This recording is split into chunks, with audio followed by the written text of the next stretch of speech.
지혜는 자신과 공동체를 지키고 발전시키는 힘입니다. 우리에게 지혜가 있으면 우리는 우리를 안전하게 지키고 더 번영합니다.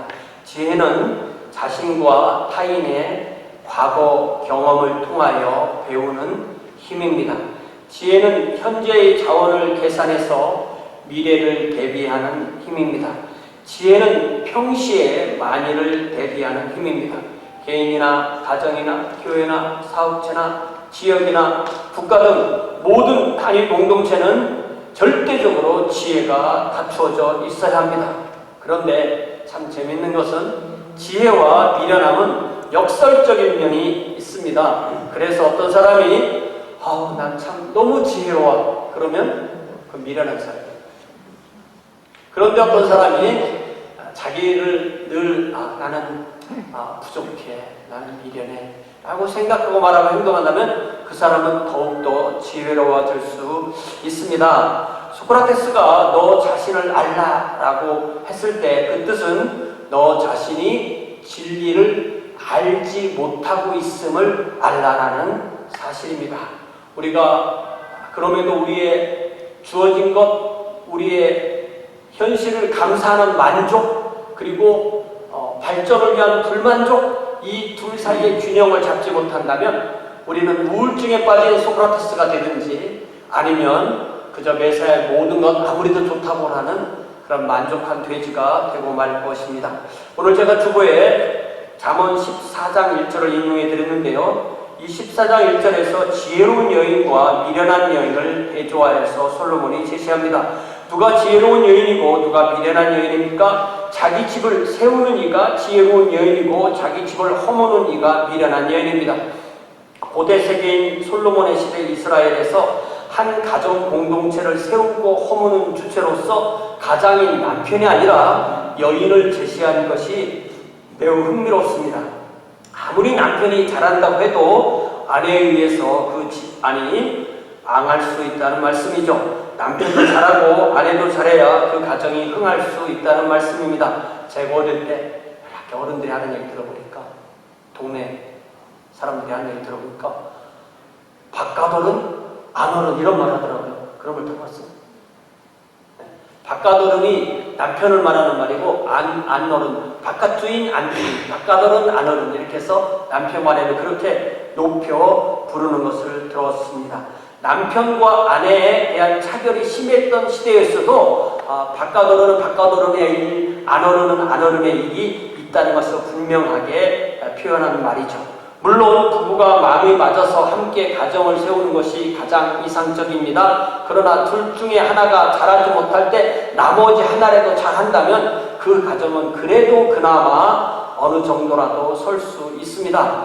이렇게 지혜로운 사람이 세우는 것은 단지 가정에만 국한되지 않습니다. 국가 공동체도 어떤 지도자에 의해 운영되느냐에 따라 흥망이 결정될 정도입니다. 지도자가 나라를 충성스럽게 섬기는가, 아니면 자기의 자리를 이용해서 부패한 행동을 일삼느냐에 의해서 그 나라의 향후 수십 년 아니면 수백 년까지도 운명이 결정됩니다.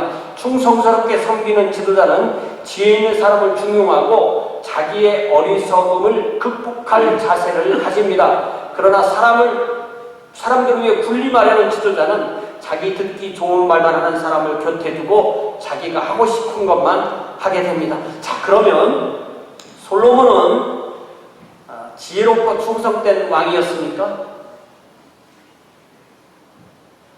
솔로몬은 아버지 다윗의 길을 따라가지 않았습니다. 그는 지혜와 부귀와 장수의 복을 누렸습니다. 하지만 그는 열왕기 저자에 의해서 악한 왕이라는 최종 선언을 피할 수 없었습니다. 그래서 열왕기상 11장 6절에 보니까 이렇게 선언하고 있습니다. 솔로몬이 여호와의 눈앞에서 악을 행하여 그의 아버지 다윗이 여호와를 온전히 따르는 같이 따르지 아니했다.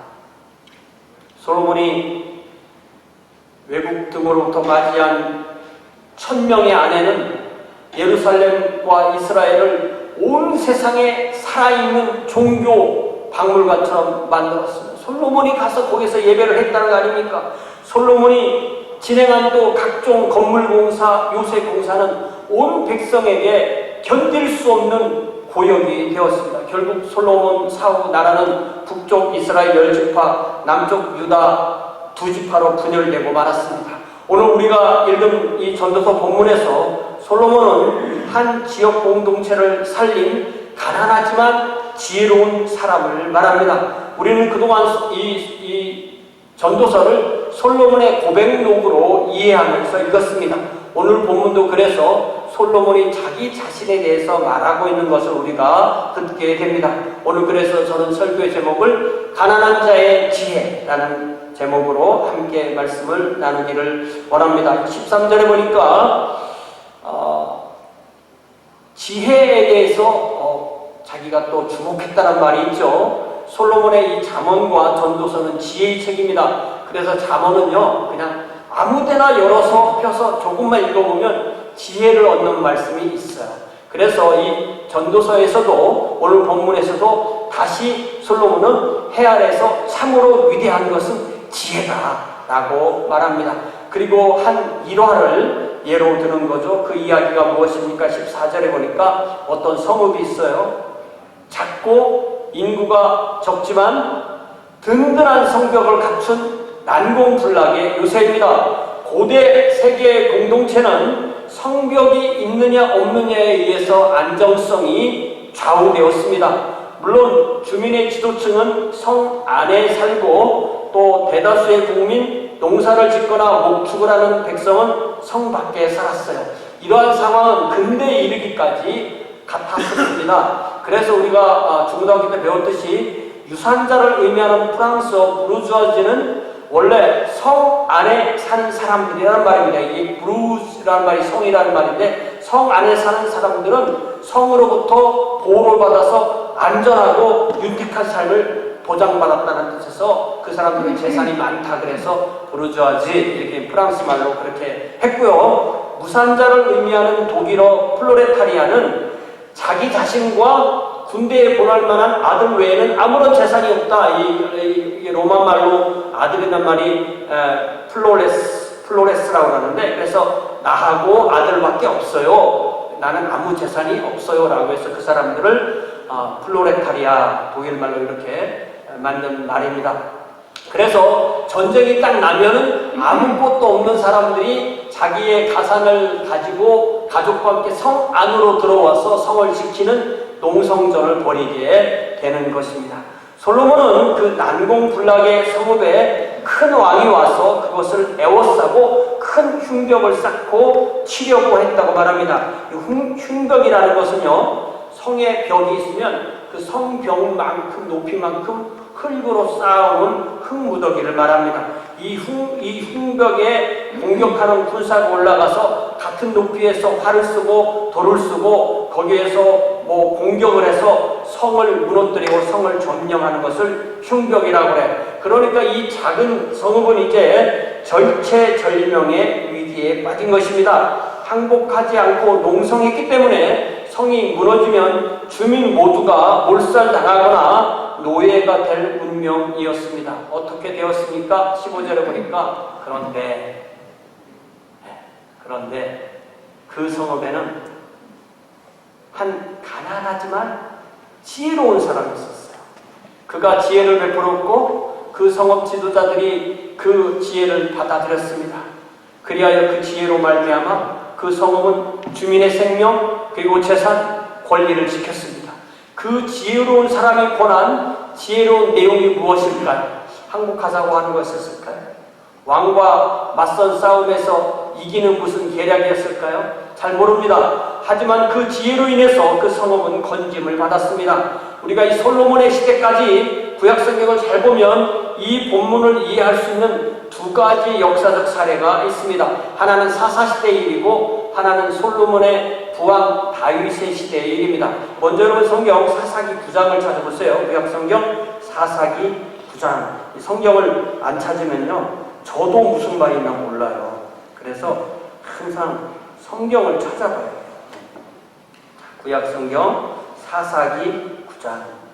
사사기 9장에 보면은 사사기 9장에 보면 위대한 사사 기드온이 첩을 통해 낳은 아들이 있는데 그 아들의 이름이 아비멜렉이에요. 아비멜렉이라는 말의 뜻은 나의 아버지는 왕이다. 그러니까 히브리어로나 한국말이나 다 아버지는 아비예요. 아비. 그래서 나의 아버지는 왕이다.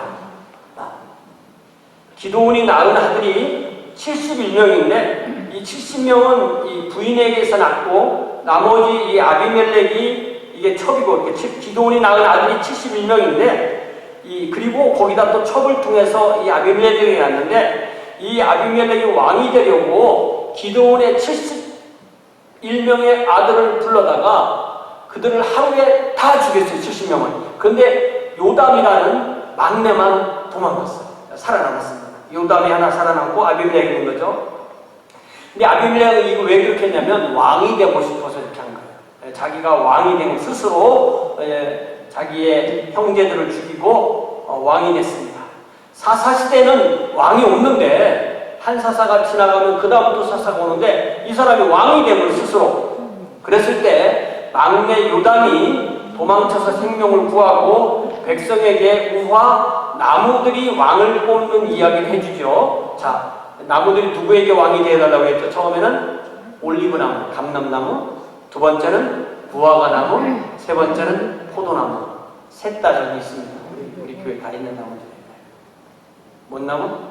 올리브나무, 무화과나무, 포도나무에게 왕이 되주세요. 그러니까 이 나무들이 나는 내가 지금 하는 일만으로도 너무나 벅차고 감사하고 기뻐. 내가 굳이 뭐 하려고 왕을 해? 그러니까 이 나무들이 가서 가시나무에게 왕이 되기를 요청합니다. 그러니까 15절, 이 사사기 9장 15절에 보니까 가시나무가 왕이 되어달라는 요청을 수락하며 하는 말이에요. 너희가 참으로 내게 기름을 부어 너희 위에 왕으로 삼겠거든 와서 내 그늘에 피하라. 그렇지 아니하면 불이 가시나무에서 나와서 자기 가시나무니까 가시나무에서 나온 불이 레바논의 백향목을 살을 것이다. 이 가시나무는 아비멜렉이고 백향목은 백성이 되는 거죠. 아비멜렉은 주로 세겜 주민의 후원에 의해서 왕이 됩니다. 그러나 3년이 흐른 후에 세겜 사람과 아비멜렉 사이가 틀어졌습니다. 이제 아비멜렉은 요담의 예언처럼 세겜 주민을 공격합니다. 35절부터 34절부터 45절까지 보니까 세겜 성을 치고 그 백성을 죽이고 소금을 뿌려버려요. 얼마나 이가 갈렸으면 그게 소금을 쫙 뿌립니다. 그런데 나머지 살아남은 사람들이 또 세겜의 망대로 도망쳤어요. 그러자 아비멜렉은 그 망대에 불을 질러서 1000여 명의 사람들을 또 더 죽입니다. 요담의 예언처럼 가시나무 아비멜렉에서 나온 불이 레바논의 백향목 같은 세겜 주민을 불살랐던 것입니다. 이제 아비멜렉은 데베스로 도망간 그 주민들을 또 공격합니다. 주민들이 데베스 성으로 또 도망가서 거기에 망대로 도망했어요. 이번에도 아비멜렉이 불을 질러서 죽이려고 그 망대에 불을 지려고 했는데 여러분 53절을 보세요. 어떤 일이 일어났죠? 사사기 9장 53절에 보니까 그때 한 여인이 무엇으로? 맷돌 윗짝으로 아비멜렉의 머리 위에 딱 내려 던졌는데 그게 딱 맞은 거예요. 그래서 그의 두개골이 깨어져서 죽었다. 이로써 전쟁은 끝나고 평화가 찾아왔습니다. 한 여인의 지혜롭고 용감한 행동으로 더 큰 불행을 막을 수 있었습니다. 두 번째 얘기는 여러분 사무엘하 20장을 펴보세요.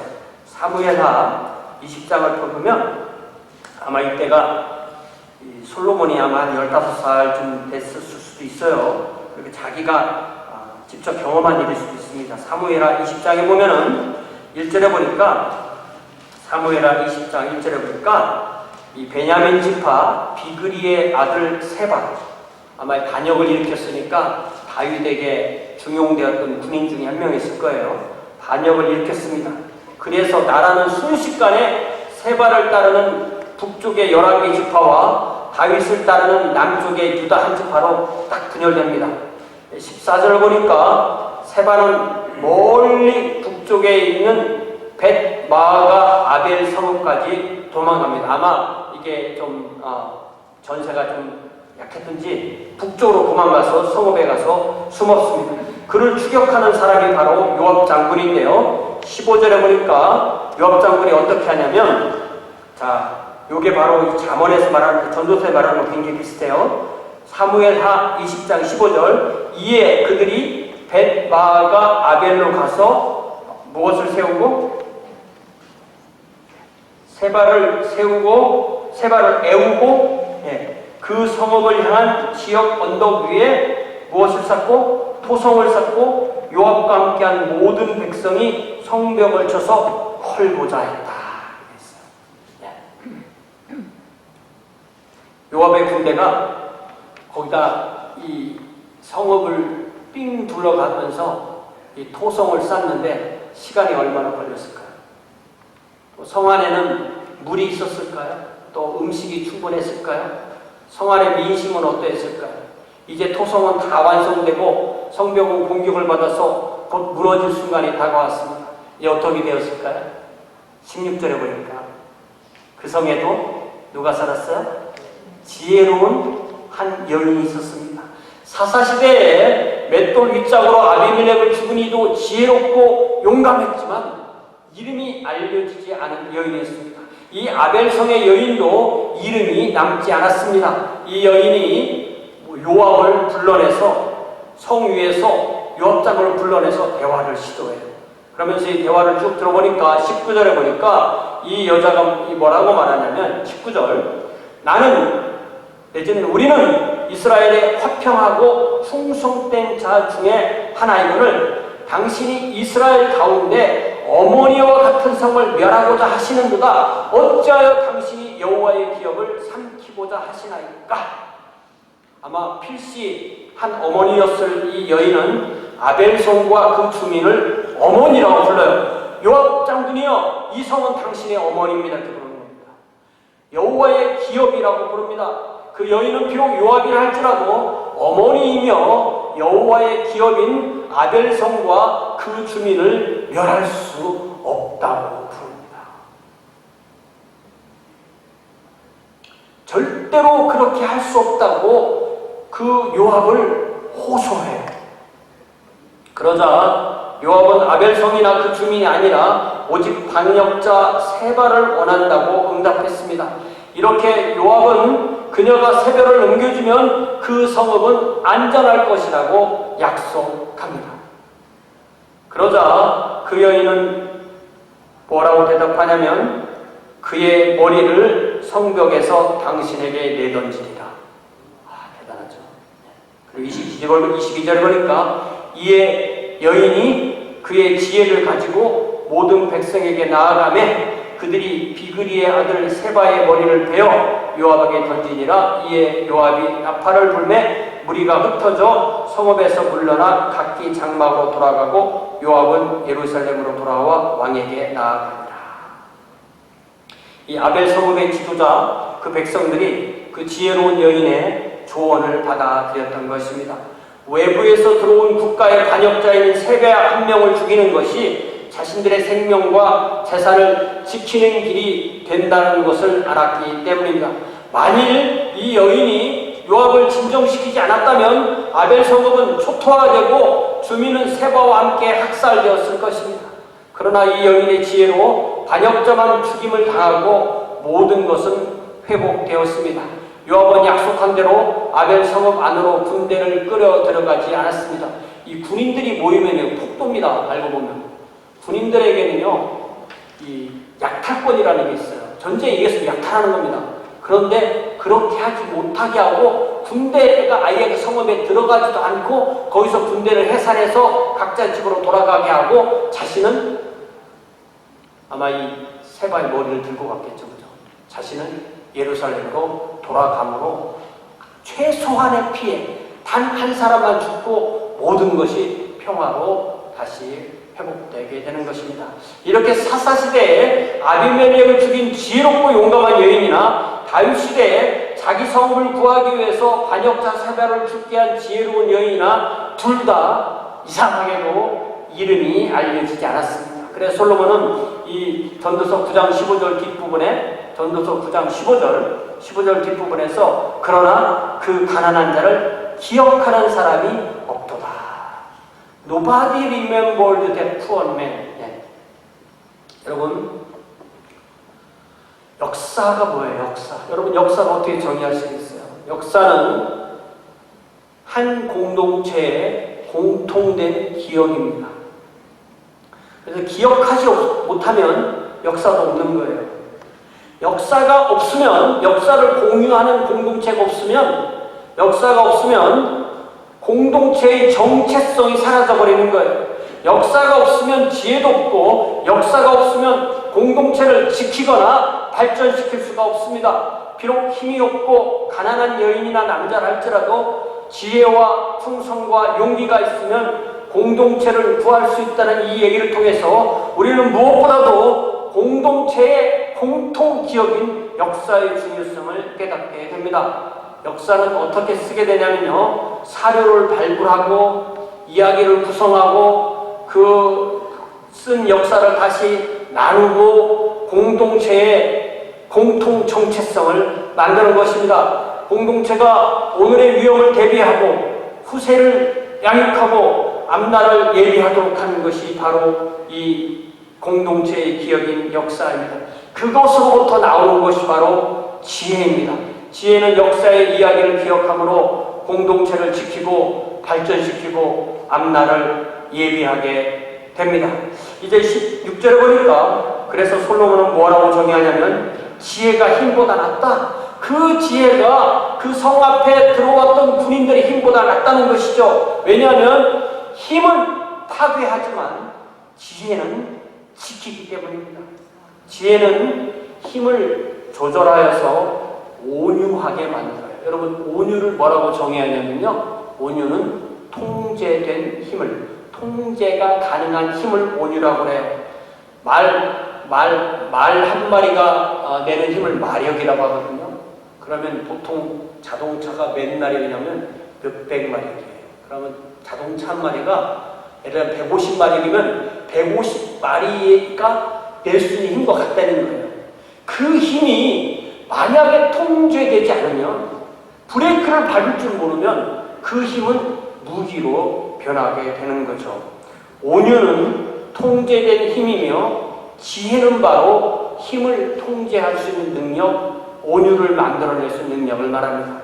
그러나 솔로몬의 조언은 여기서 그치지 않습니다. 비록 지혜가 힘보다 나으나 사람들은 가난한 자의 지혜를 멸시하고 그 조언을 듣지 않습니다. 가난한 자의 지혜가 멸시를 받고 그의 말을 사람들이 듣지 않는다는 거예요. 왜 가난한 사람의 말을 왜 안 들을까요? 이렇게 생각해 볼 수 있죠. 네가 지혜롭다면 네가 먼저 지혜를 이용해서 부자가 되라. 그러면 내가 네 얘기 들어줄게. 그렇게 가난한 사람의 말을 안 듣는다는 것입니다. 예를 들자면 어떤 가난한 사람이 부자 되는 법이라는 책을 썼어요. 그런 사람들이 그 얘기를 들으려고 할까 안 들으려고 할까? 근데 정말 지혜로운 사람은 그걸 통해서라도 배울 게 있나 볼 거예요. 그러나 니나네나 가난한 사람인데 가난한 사람이 부자 되는 법 썼다고 무슨 부자가 되가 나는 안 볼란다 그러면 계속 가난한 사람 남는 겁니다. 그래서 이 정말 겸손한 사람은 작은 것에 귀를 기울이는 거죠. 솔로몬은 다윗이 수많은 피를 흘리면서 어렵게 지킨 나라를 물려받았습니다. 솔로몬은 우리가 잘 보면요, 그의 생애 동안에 전쟁을 한 적이 없어요. 그런데도 솔로몬은 진정 지혜로운 사람이 아니었습니다. 그는 몸을 숙여서 가난한 사람, 이름 없는 여인의 지혜를 듣지 않았다고 고백합니다. 우리가 예를 들면 1시간을 투자해서 어떤 책을 읽거나 어떤 강의를 듣거나 설교를 듣거나 했을 때 그 1시간 동안에 내가 한 가지를 깨달았어요. 그럼 그 1시간은 결코 아깝지 않은 것입니다. 지혜라는 건 뭐냐면, 이 구약성경의 정의가 지혜는 뭐냐면 듣는 마음이에요. 열린 마음. 네. 이게 지혜로운 사람이에요. 그런데 만약에 누가 생각하기를 나는 지금까지 너무 많이 듣고 너무 많이 배워서 이 듣고 배운 거를 실천하기도 너무 시간이 부족하니까 지금부터는 듣는 것은 안 하고 실천하는 것만 할래 라고 하면 그 사람 지혜로운 사람일까요? 진정 지혜로운 사람이라면 작은 것, 어린아이, 가난한 사람, 작은 야생화, 작은 미물 같아 보이는 나비로부터 배우고 깨달을 수 있어야 합니다. 그래서 17절에서 솔로몬은, 제가 목소리가 커지니까 이런 말씀이니까 좀 찔리네요. 그죠? 어떻게 해야 된다고요? 설교를? 조용히 해야 돼요. 조용히 들리는 지혜자들의 말이 우매한 자들을 다스리는 자들의 호령보다 낫다. 그러니까 설교를 하려면 호령하라고 조용히 하라고. 조용히 하면 어떻게 된다고? 듣는다고.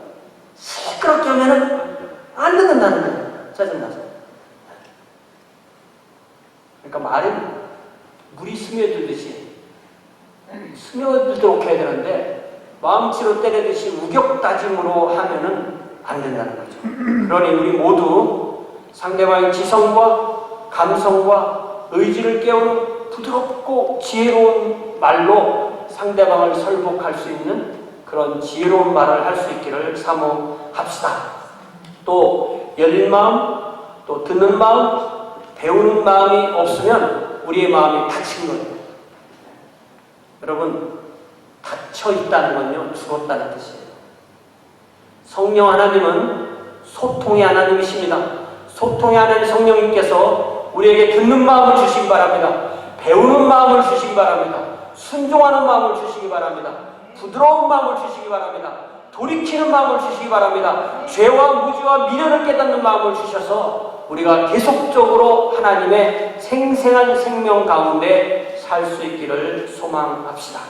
그래서 18절에서 솔로몬은 다시 또 정리해요. 지혜가 무엇보다 낫다고 이번에는 무기보다 낫다 그랬죠. 18절, 16절에서는 지혜는 힘보다 낫다고 했는데, 그러니까 결국 지혜는 힘보다도 낫고 무기보다도 낫다고 말해요. 왜 그래요? 지혜가 있어야 힘도 잘 쓸 수 있고 무기도 제대로 잘 통제할 수 있고, 힘과 무기가 있지만 지혜가 없으면 그것을 쓰려고 할 텐데 지혜가 있는 사람은 그걸 통제해서 안 쓰고도 평화를 이루어낸다는 것이죠. 그러면서 솔로몬이 다시 한번 뼈아픈 고백을 하면서 그의 말을 일단락하는데요. 18절 마지막 부분에서 뭐라고 말해요? 그러나 죄인 한 사람이 많은 선을 무너지게 한다. 그렇습니다. 솔로몬은 그 누구보다도 자신의 얘기를 하는 거예요. 후회의 말이며 회개의 말입니다. 죄인 솔로몬 한 사람으로 인해서 이스라엘이라는 하나님의 나라에 수많은 우상 숭배가 들어와서 하나님을 배반하고 하나님의 백성을 고용으로 다스려서 분열시켰습니다.